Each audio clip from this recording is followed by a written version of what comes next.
Dr. Jim Wyban, President, Marine Genetics LLC, Conabay, Hawaii, USA. Dr. Jim is a lifelong scientist entrepreneur from USA who developed the world's first specific pathogen-free shrimp as a research scientist at Oceanic Institute. He has developed SPF breeding stocks with 4 shrimp species, P. vannamei, P. stylirastris, P. monodon, and P. japonicus, and is often called the father of SPF shrimp. He has received 9 highly competitive SBIR grants from the US government and published more than 50 science articles. Production and adoption of SPF vannamei in Asia has added over $200 billion in shrimp crop value since 2000. India has benefited hugely with a 5x increase in production and export value since adopting vannamei as the principal species for farming. The best opportunity to continue improving economic performance in shrimp farming is through selective breeding. There are 3 different approaches to shrimp breeding currently being applied globally, and I will describe some of these and the outlook for them today.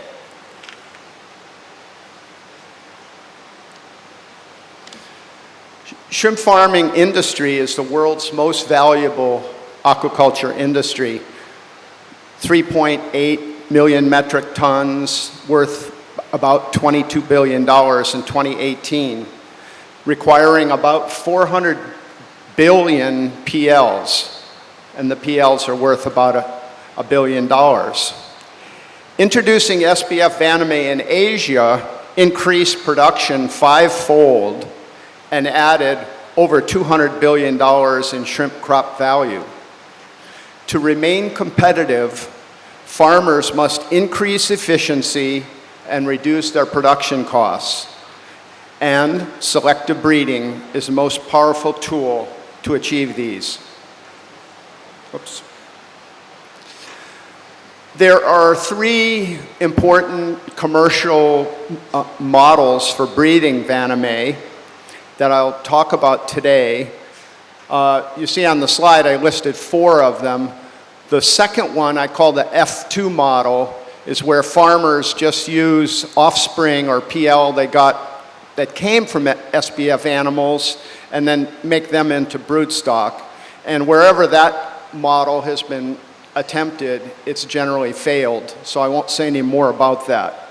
But the other 3 models are the SPF model, which I know the most about, the Ecuador model, and then the most recent one is a combination of SPF and SPT, and I'll describe that today too.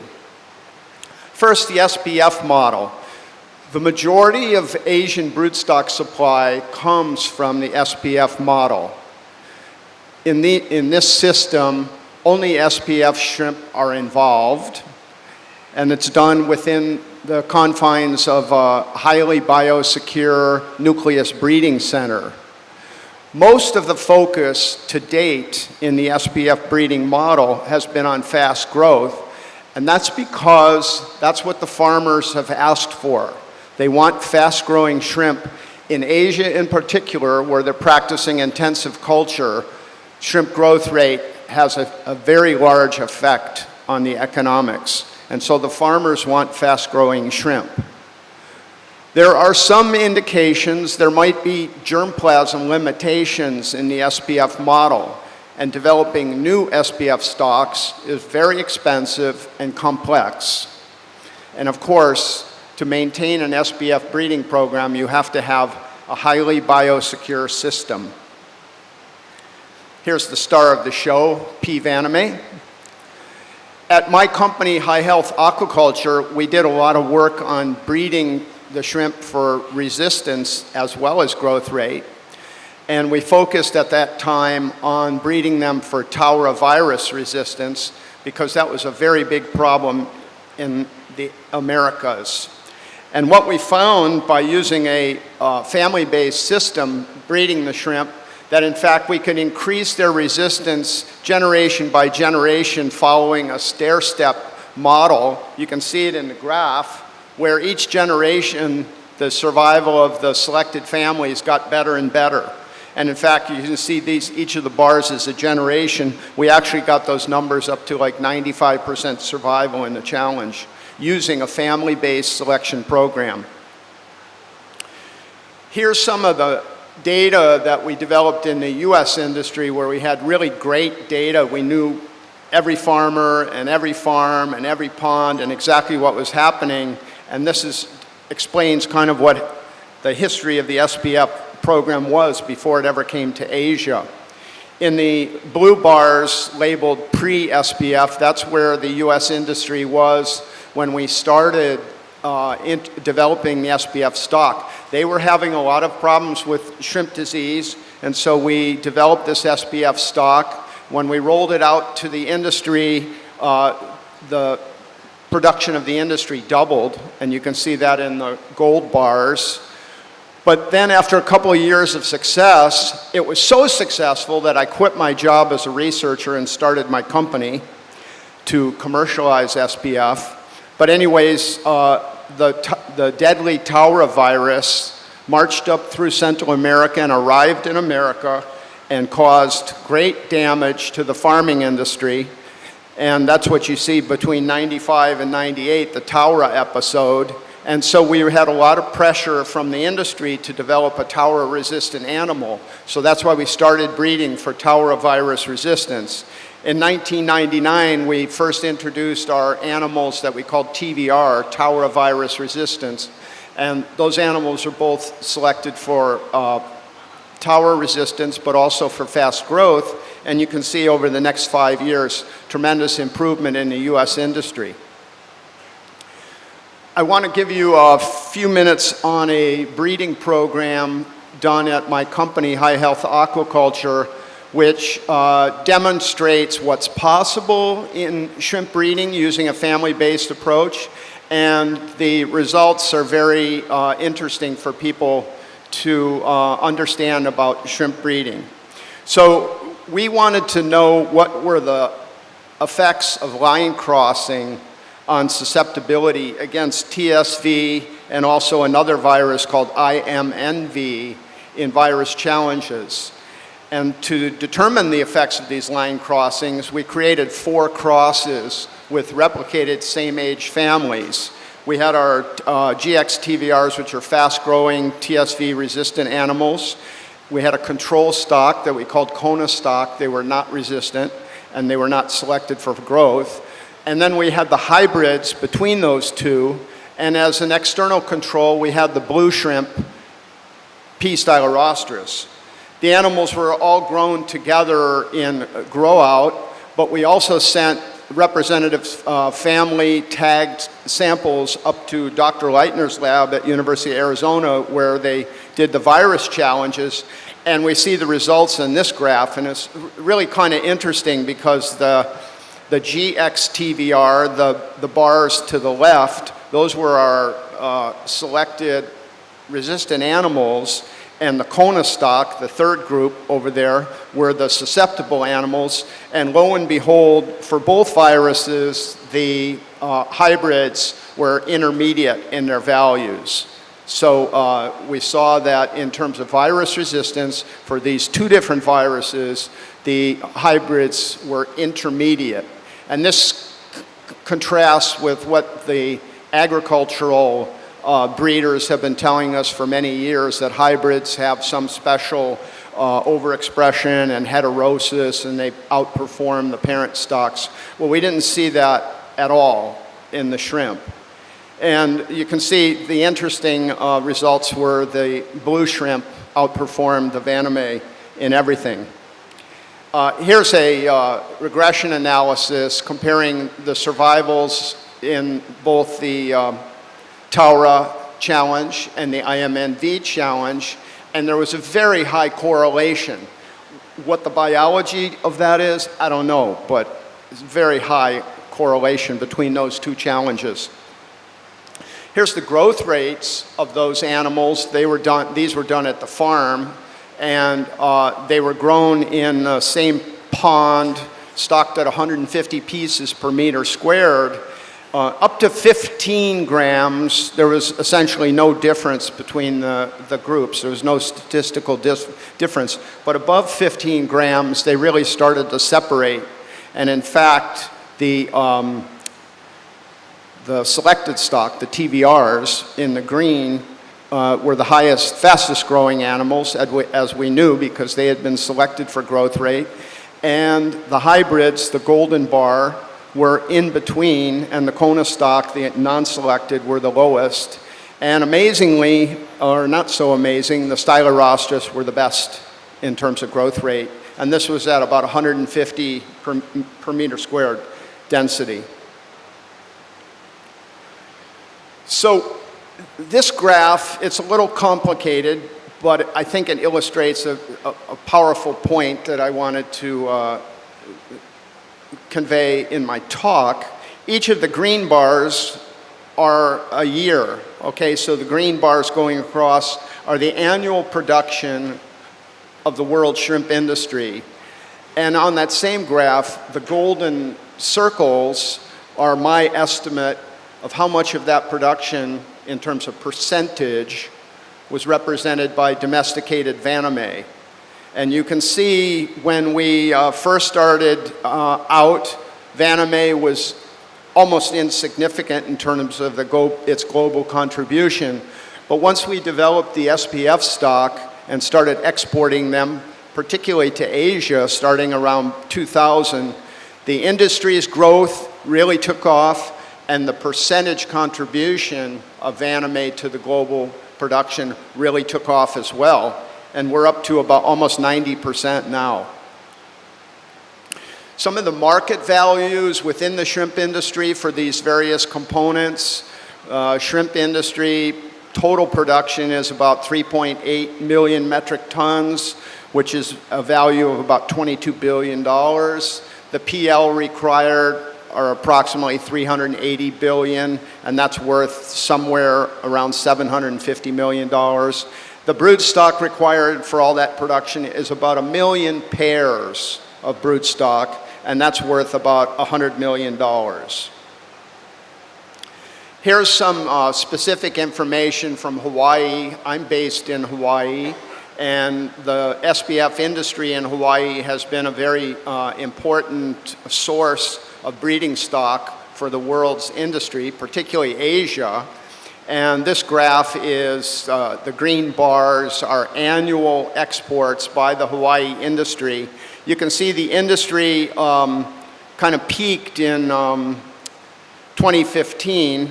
I don't know why this happened, but there's an extra comma in there. The graph on the left side, those numbers should be going from 100,000 to 800,000 pieces. So in 2015, Hawaii exported about 800,000 broodstock. Over the last 3 years, though, 2016, 17, and 18, the industry's production has dropped a little bit, and there's a variety of reasons for that. Primarily, there's a whole bunch of new competitors in this industry. There's people from a variety of places selling broodstock into the industry, and they've taken some of the market share away from Hawaii. This graph presents the 4 most important buying countries of shrimp broodstock from Hawaii. And again, this graph, I don't know why this added an extra comma in there. The bars on the left should be going from 50,000 up to 350,000. The 2 countries to the left, India, you can see the 4 bars are the last 4 years, and India has been a stair step up in more and more broodstock purchasing from Hawaii. 2018, they're at about 200,000 pieces. Vietnam is also growing in production and has increased their purchase of Hawaii broodstock, and you can see that in the second set of bars. China used to be the biggest buyer of Hawaii broodstock at about 300,000 pieces in 2015, but that's dropped away considerably, and you can see in 2018 China was a pretty small market for the Hawaii broodstock. There's a bunch of reasons for this I can talk to you personally about. And Indonesia has often also fallen off a lot. And I think both of those are somewhat explained by competition. Other suppliers have come into that market. So that's the SPF story. Now, in parallel to that, a very interesting story that's completely independent of the SPF model is the Ecuador breeding model. And this started in about 1999 when they were devastated by a white spot virus epidemic. And the growers in Ecuador responded to the white spot epidemic by initiating a selective breeding program where basically they just started collecting the survivors out of ponds. So breeding companies would call that a mass selection program. And what happened over a few years of that selecting the survivors for the breeding stock was that they developed animals that actually carried some genetic resistance to the white spot virus. And they've continued this program year over year. Their entire industry uses these domesticated, selected animals. And it's an interesting model because it doesn't require any attention to biosecurity. They don't really care. They say, our animals are resistant. We don't worry about biosecurity. The very interesting situation that they have that Asia does not have is that Ecuador is right in the center of the natural range of vannamei. And so they have this huge natural resource to go and collect more animals. So adding germplasm to their breeding program is quite simple. They just go out and collect some animals and bring them in, where you can't do that in Asia for vannamei. The results of this breeding program are, in fact, 10 years of growth for the Ecuador industry. It's quite impressive. The downside of it is that these animals that they call SPT, or specific pathogen tolerant, seem to be more slow growing than the SPF stock. But in terms of the Ecuadorian industry, they don't really care. It's been a tremendous progress. You can see in this graphic, in the middle there is following the white spot epidemic, the industry's production dropped precipitously in 2000. They started their breeding program, and look at the growth ever since then. It's really quite impressive. So the final breeding model I want to talk about is maybe the youngest approach to breeding shrimp, and this is called the SPF SPT model. And basically what they've done is, a couple groups have done this, is they got the genetic material from Ecuador, the SPT animals, as their founding stock, and they brought them into a biosecure situation and cleaned them up. That is, they eliminated all the viruses that might be infecting them. And so they, in result, have animals that are SPF, but they're genetically SPT. And the benefit of that, the pro of that, is they've got built-in genetic tolerance to the white spot virus. And they're also SPF stocks, so they can ship them internationally. The negative aspect of that program is they are probably growth limited because they have not been selected yet for fast growth. And once you take them out of Ecuador, there's a limitation on the germplasm. There are two examples of this combined SPF-SPT breeding program. In Saudi Arabia, the very large company called Naqua have started using those animals, and they've shown great success. And secondly, there's a company in the United States called American Prawn, and Robin Pearl is here, and he's going to talk about that tomorrow. And they're having great success in China this year, supplying their SPF-SPT animals.